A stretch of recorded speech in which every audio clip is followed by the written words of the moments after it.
नमस्कार, जय हिंद दोस्तों। स्वागत है आपका अपने YouTube channel important MCQ by Sandeep में।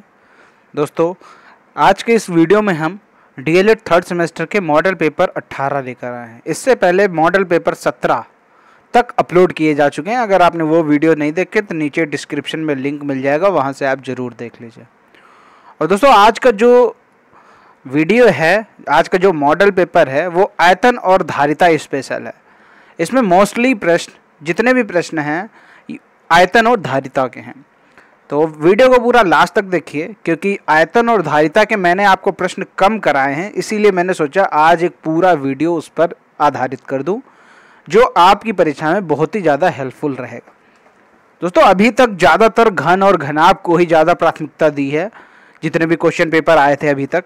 लेकिन अब आप हो सकता है इस बार कुछ बदल जाए।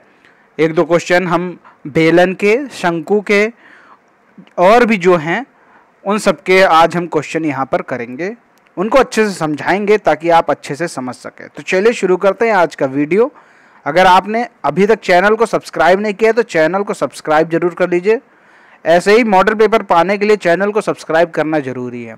चैनल को सब्सक्राइब करके घंटी का निशान जरूर दबाएं ताकि आने वाले सभी वीडियोस का नोटिफिकेशन आपके पास सबसे पहले मिल जाए। शुरू करते हैं आज का वीडियो। तो यहाँ पर जो पहला प्रश्न है, घनाभ का संपूर्ण पृष्ठ का क्षेत्रफल क्या होता है, ये आपको बताना। 4 ऑप्शन आपके सामने, 5 बहुविकल्पी प्रश्न पूछेंगे और सारे बहुविकल्पी प्रश्नों के उत्तर आप हमें नीचे कमेंट में, मेरे बताने से पहले आप नीचे कमेंट में लिख दीजिए।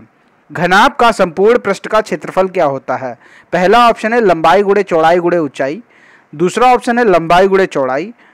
तीसरा ऑप्शन है 2 ब्रैकेट के अंदर लंबाई चौड़ाई का गुणनफल प्लस चौड़ाई और ऊंचाई का गुणनफल प्लस ऊंचाई और लंबाई का गुणनफल।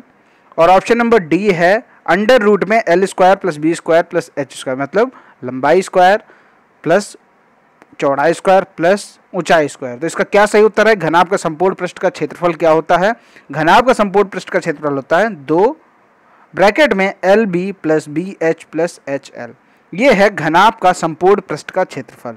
और ये जो ऑप्शन नंबर ए है, ये घनाभ का आयतन होता है। ये याद रखिएगा, दोनों में कंफ्यूज मत होइएगा। घनाभ का जो आयतन होता है वो होता है L into B into H, ठीक है। और ये जो आपको फॉर्मूला दे रखा है अंडर रूट के अंदर L square plus B square plus H square, ये होता है घनाभ का विकर्ण का फॉर्मूला। अगर ये पूछते कि घनाभ का विकर्ण निकालो, लंबाई चौड़ाई ऊंचाई दे रखी हो, अगर बोल दे घनाभ का विकर्ण निकालो तो फॉर्मूला ये वाला लगाएंगे। इस तरह के प्रश्न मैं आगे करवाऊंगा, वो आप देखिएगा। अगला जो प्रश्न है बेलन का आयतन है। बेलन का आयतन बताइए, कौन सा ऑप्शन सही है नीचे कॉमेंट में बताइए। पहला option L into B into H, दूसरा ऑप्शन है A क्यूब, तीसरा ऑप्शन है पाई आर स्क्वायर और चौथा ऑप्शन है पाई आर स्क्वायर H। तो क्या सही है यहाँ पर? तो जो बेलन का आयतन होता है वो है पाई आर स्क्वायर H। बेलन कैसे बनता है? ये जैसे ये रहा और ये आपका क्या है? बेलन है, ठीक है। तो ये जो आपकी, ये है आपकी ऊंचाई, ये जो बीच वाली लाइन है ये होती है ऊंचाई।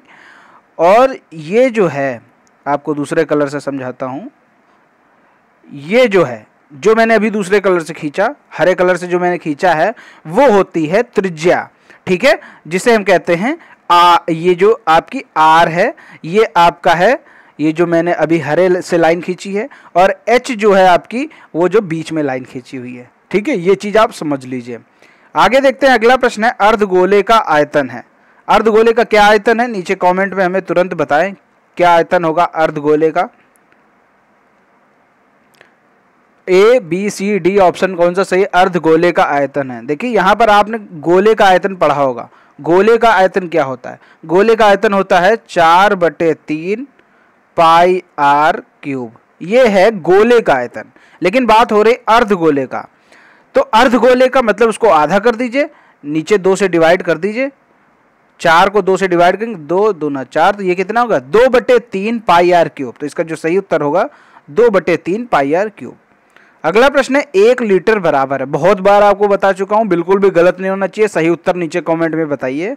1 लीटर किसके बराबर है? 100 घन सेंटीमीटर के, 1000 घन सेंटीमीटर के, या फिर 10,000 घन सेंटीमीटर, या इनमें से कोई नहीं। 1 लीटर बराबर है 1000 घन सेंटीमीटर के। चाहे रट लीजिए चाहे समझ लीजिए, कुछ भी कर लीजिए, लेकिन याद होना चाहिए आपको हर हाल में। अगला जो प्रश्न देखिए, घन की भुजा 3 सेंटीमीटर है, तो संपूर्ण पृष्ठ का क्षेत्रफल बताना है आपको। सबसे पहली बात है, जो संपूर्ण पृष्ठ का क्षेत्रफल, घन का जो संपूर्ण पृष्ठ का क्षेत्रफल होता है क्या है वो क्लियर होना चाहिए। देखिए, जो घन का आयतन होता है वो होता है a क्यूब, और संपूर्ण पृष्ठ का क्षेत्रफल होता है 6a स्क्वायर। तो a कितना दे रखा है, यानी जो भुजा है वो है 3, तो 6 गुणे 3 का स्क्वायर, 6 गुणे 3 का स्क्वायर होता है 9, तो 6 गुणे 9 बराबर 54 वर्ग सेंटीमीटर। जो क्षेत्रफल होगा हमेशा वर्ग में आएगा, 54 वर्ग सेंटीमीटर इसका सही उत्तर होगा। आगे बढ़ते हैं, अगला प्रश्न संख्या 6, बेलनाकार टंकी की धारिता 1848 घन मीटर है। जो धारिता होता है एक तरीके से हम इसको आयतन ही कहते हैं, ठीक है, आयतन।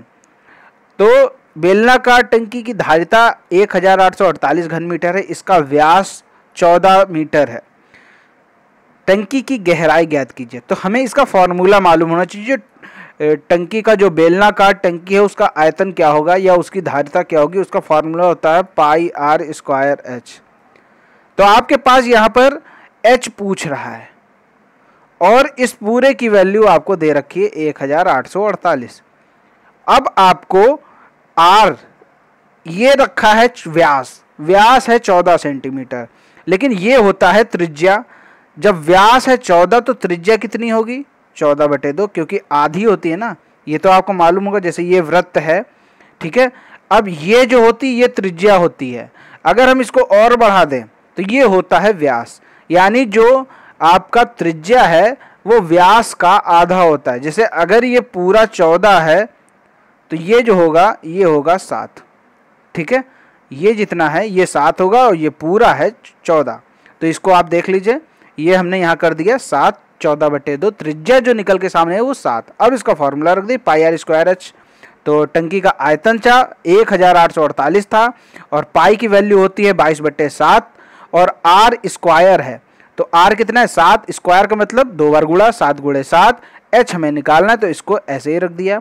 अब इसके बाद आप इसको सॉल्व कर लीजिए, 7 और 7 ये कट जाएगा, एक साथ 22 गुणे 7 बचेगा, इधर है मल्टीप्लाई में, बराबर के उस तरफ जाएगा तो ये हो जाएगा डिवाइड में। देख सकते हैं 1848/22 गुणे 7। अब इसको आप सॉल्व कर लेंगे तो 7 से काटेंगे तो ये आएगा 264, ठीक है, तो ये हो जाएगा 264/22। तो ये आप देख सकते हैं 264/22, इसको सॉल्व कर लिया तो ये आ गया 12।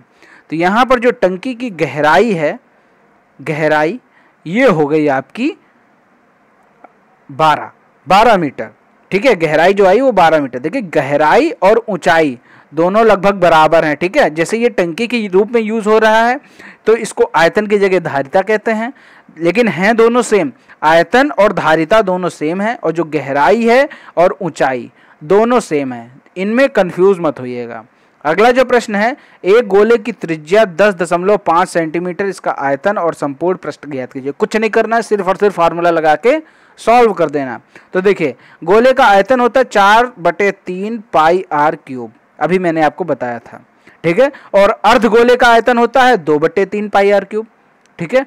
तो यहाँ पर गोले का आयतन निकालना है, तो गोले का आयतन 4/3 पाई आर क्यूब, तो पाई की वैल्यू होती है 22/7, ये रख दिया। आर क्यूब, आर कितना है 10.5, तो 10.5 का 3 बार गुणा कर दिया, क्योंकि आर क्यूब है, क्यूब में क्या होता है 3 बार गुणा करना होता है, तो आपने 10.5 का 3 बार गुणा कर दिया।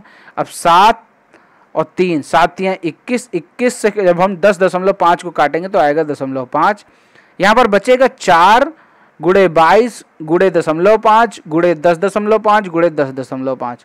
अब जब इसको आप सॉल्व करेंगे तो ये आपके सामने 4851 घन सेंटीमीटर आ जाएगा। जो आयतन होता है हम कई बार बता चुके हैं हमेशा घन सेंटीमीटर में निकलेगा। तो ये आपने गुणा कर लिया, इसमें कुछ ज़्यादा करना नहीं, आप गुणा आसानी से कर सकते हैं। कैलकुलेशन बताने के लिए वीडियो में हम नहीं रखते हैं, वो आप अपने आप से भी कर सकते हैं। अब बात करें गोले का संपूर्ण पृष्ठ का क्षेत्रफल, फॉर्मूले आप जरूर याद कर लीजिए। गोले का संपूर्ण पृष्ठ का क्षेत्रफल होता है 4 पाई आर स्क्वायर। अब वैल्यू रख दीजिए, आर आपके सामने 10.5 है, 4 को ऐसे ही रखा, आर पाई की वैल्यू 22/7, आर स्क्वायर तो आर है 10.5, तो स्क्वायर है तो 2 बार गुणा कर दिया। अब इसको आप सॉल्व कर लीजिए। 7 से ये कटेगा, ये आएगा 1.5, बचेगा 4 गुणे 22 गुणे 1.5 गुणे 10.5।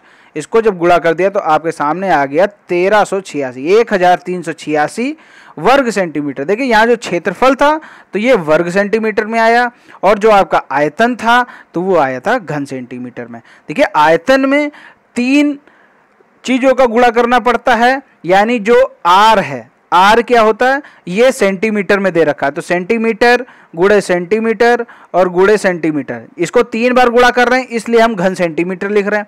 और यहाँ पर आप देखिए आर स्क्वायर था, यानी सेंटीमीटर को हमें केवल 2 बार गुणा करना पड़ रहा है। ठीक है, अब आप ये भी प्रश्न यहाँ पर उठा सकते हैं कि 4 भी तो गुणा हो रहा है, पाई भी तो गुणा हो रहा है, लेकिन जो 4 और पाई है ये सेंटीमीटर में नहीं है। ठीक है, जो आपकी पाई है वो सीधा 22/7 है, ये केवल वैल्यू है। 4 जो है वो केवल वैल्यू है, ये सेंटीमीटर में नहीं है, ये लीटर में नहीं, ये किसी इकाई में नहीं है, इसलिए केवल जो इकाई होती केवल उसको हम यहाँ पर देखते हैं। तो यहाँ पर इकाई जो है वो है सेंटीमीटर, और आर स्क्वायर यानी 2 बार सेंटीमीटर को गुणा किया जा रहा है, तो इसलिए हम यहाँ पर वर्ग सेंटीमीटर लेते हैं। आयतन में 3 बार सेंटीमीटर को गुणा किया जाता है, इसलिए वहां पर हम घन सेंटीमीटर लेते हैं। अगला जो प्रश्न है, एक शंकु तथा एक गोले की त्रिज्या तथा आयतन बराबर है।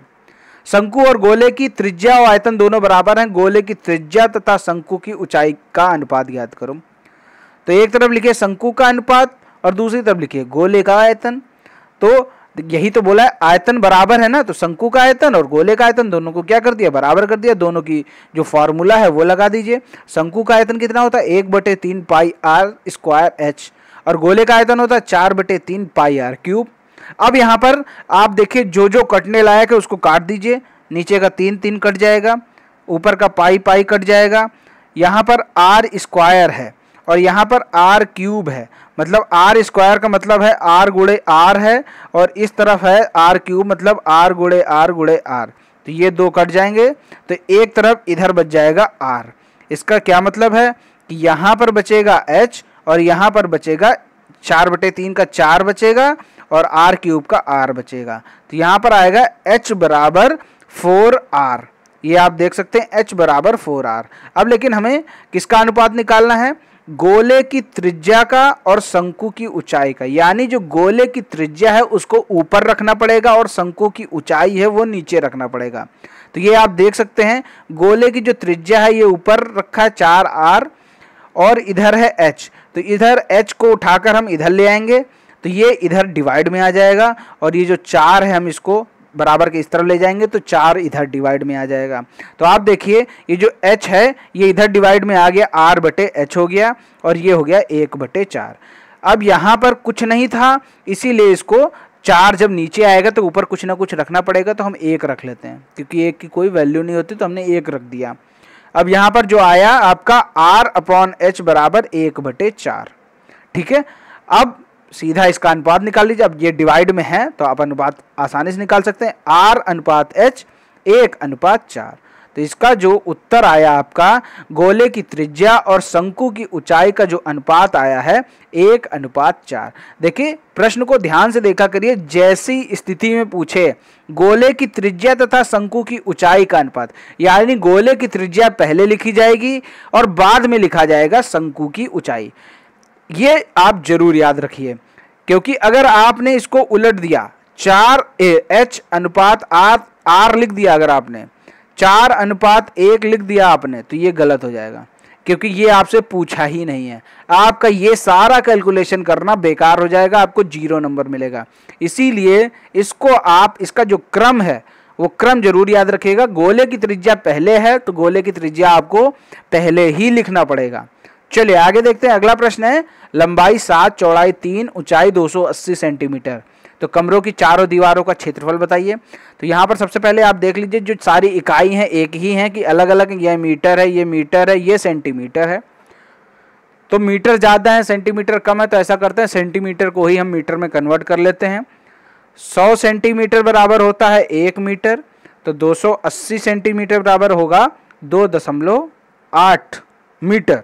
ठीक है, सीधा इसको 280 को 100 से डिवाइड कर दिया तो 2.8 आ गया, तो 2.8 मीटर आपकी हो गई ऊंचाई। अब कमरों की चारों दीवारों का क्षेत्रफल का जो फार्मूला होता है वो लगा दीजिए।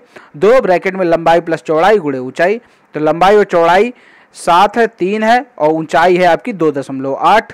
तो इसको आप रख दीजिए और इसका उत्तर आसानी से आ जाएगा। 7 और 3 होते हैं 10 और ये बाहर 2 गुणे में है, 10 दूना हो जाएगा 20 और 2.8 का गुणा कर दीजिए तो 20 गुणे 2.8 हो जाएगा 56 वर्ग मीटर।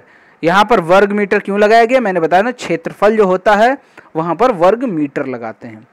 आगे बढ़ेंगे, अगला जो प्रश्न है, घनाभ की लंबाई चौड़ाई का 2 गुना है।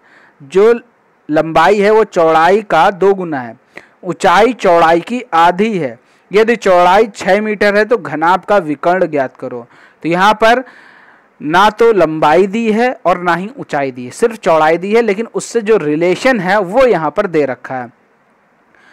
तो जो चौड़ाई है वो है 6 मीटर, लंबाई को बोला गया चौड़ाई की 2 गुनी है, चौड़ाई की 2 गुनी है। तो यहाँ पर हम देखें लंबाई बराबर चौड़ाई का 2 गुना, तो 6 गुणे 2 बराबर 12 मीटर।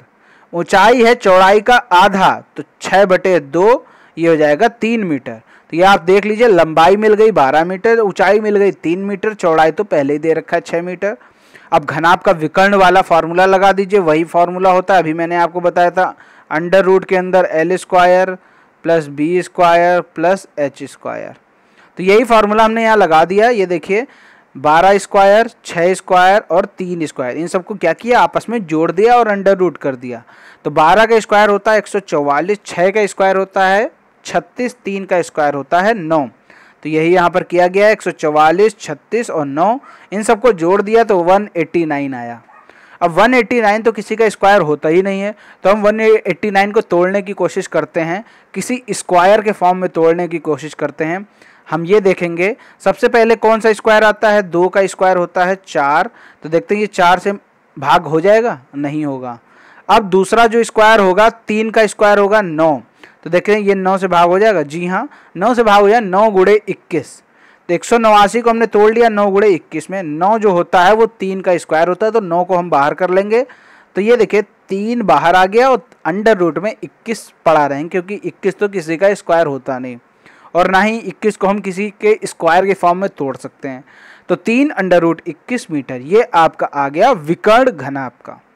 अगला जो प्रश्न है, घनाभ की लंबाई चौड़ाई ऊंचाई का अनुपात 2, 3, 4 है। यदि लंबाई 16 है तो घनाभ का आयतन ज्ञात करो।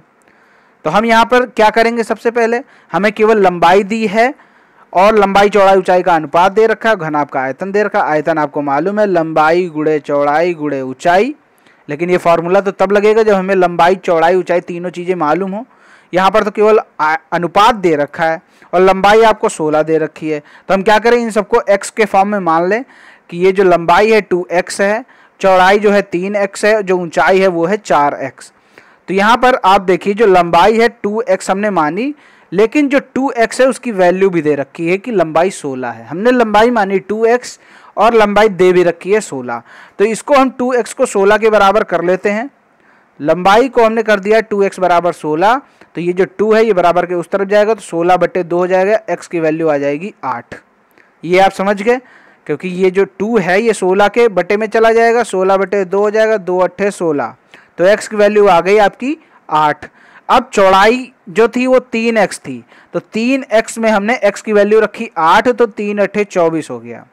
अब ऊंचाई था 4x, 4x में x की वैल्यू रखेंगे 8 होती है x की वैल्यू, यहाँ पर आप निकाल चुके हैं, तो 4 × 8 हो जाएगा 32।